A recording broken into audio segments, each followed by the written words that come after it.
ও মোর দরদিয়া ধারাবাহিকের আজকের পর্বে আমরা দেখতে পাব যে ধারাবাহিকের শুরুতেই আমরা দেখতে পাই অনিরুদ্ধ তার ছোট মেয়ে মাম্মার সাথে কথা বলছে।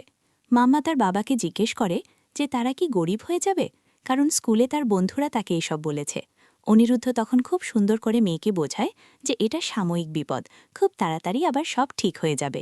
সে মেয়েকে কথা দেয় যে সে আবার নতুন করে কাজ শুরু করবে।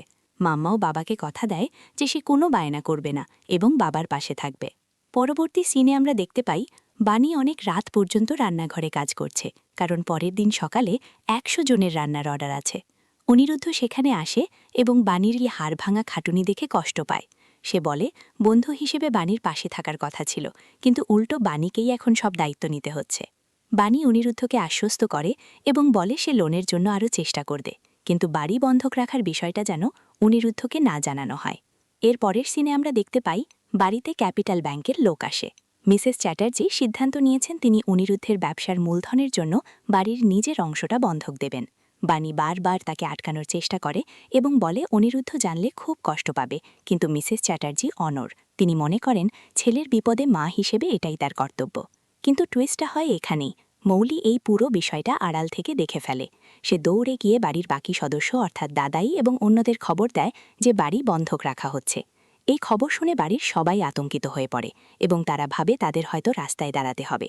ঠিক তখনই আমরা দেখতে পাই অনিরুদ্ধ বাড়ি ফিরে মায়ের এই সিদ্ধান্তের কথা জানতে পারে। সে প্রথমে রাজি হয় না এবং মায়ের শেষ সম্বলটুকু নিতে চায় না, কিন্তু মিসেস চ্যাটার্জি তাকে দিব্যি দেন এবং আবেগী হয়ে বোঝান যে তিনি ছেলের সাফল্যের অংশীদার হতে চান।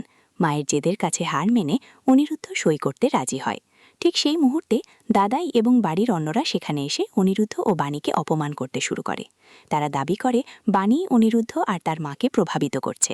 শেষ সিনে আমরা দেখতে পাই বাড়ির গুরুজনরা বাণীর চরিত্র এবং উদ্দেশ্য নিয়ে বাজে কথা বললে অনিরুদ্ধ আর চুপ থাকতে পারে না। সে তার স্ত্রীর অপমানের প্রতিবাদ করে এবং স্পষ্ট জানিয়ে দেয় এই বাড়িতে আর এক মুহূর্তও তারা থাকবে না। অনিরুদ্ধ তার ওয়ালেট, ক্রেডিট কার্ড সব টেবিলে রেখে দেয় এবং নিজের আত্মসম্মান আর আত্মবিশ্বাস সম্বল করে বাণী ও মেয়েকে নিয়ে শূন্য হাতে বাড়ি ছেড়ে বেরিয়ে যাবার সিদ্ধান্ত নেয়। তো বন্ধুরা, এই ছিল আজকের এপিসোড। পরবর্তী এপিসোড সবার আগে পেতে আমাদের চ্যানেলটি এখনই সাবস্ক্রাইব করুন।